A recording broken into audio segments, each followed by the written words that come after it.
quand il s'agit du Beauty Blender. Alors le Beauty Blender, au cas où vous ne le connaissez pas encore, c'est cette petite éponge à maquillage rose qui existe depuis des années et qui est vraiment un incontournable du monde de la beauté. En fait, cette éponge permet vraiment d'appliquer tous les produits, qu'ils soient liquides ou crèmes, sur le visage et d'avoir un fini hyper naturel.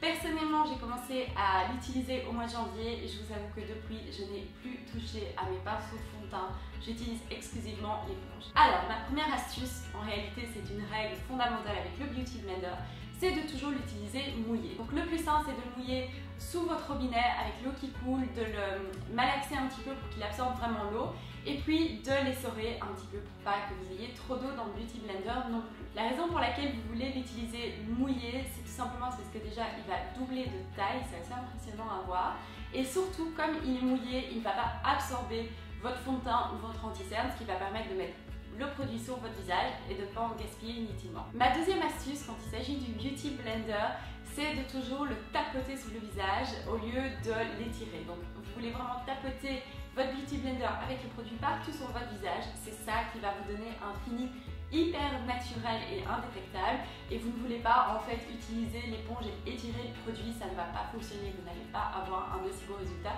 que si vous tapotez. Donc tapoter, tapoter, tapoter, c'est la clé de la réussite avec le Beauty Blender. Vous allez aussi très vite vous apercevoir qu'il y a pas mal de dupes de cette petite éponge sur le marché.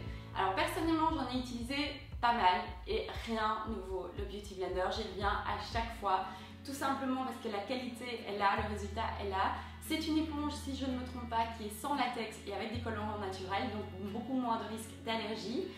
Ceci étant dit, il y a une autre éponge qui est dans ma collection que j'utilise fréquemment. C'est celle de chez Real Techniques, je pense que c'est la Miracle Complexion Sponge. Elle est vraiment très bien, tout spécialement pour utiliser des fards à joues, des blushs ou des kits de contouring en crème. Elle est parfaite pour ce genre d'utilisation. Vous allez aussi vous apercevoir qu'au sein même de la marque Beauty Blender, il y a différentes tailles et différentes couleurs, tout simplement parce qu'il y a des éponges qui sont désignées pour des applications plus spécifiques.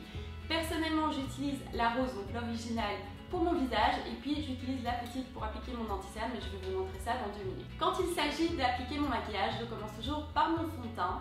Donc je humidifie mon Beauty Blender et j'applique directement mon fond de teint sur l'éponge. Et en ce moment, je vous en ai parlé récemment, j'adore le fond de teint Maybelline Superstay 24 heures, je trouve qu'il est juste incroyable.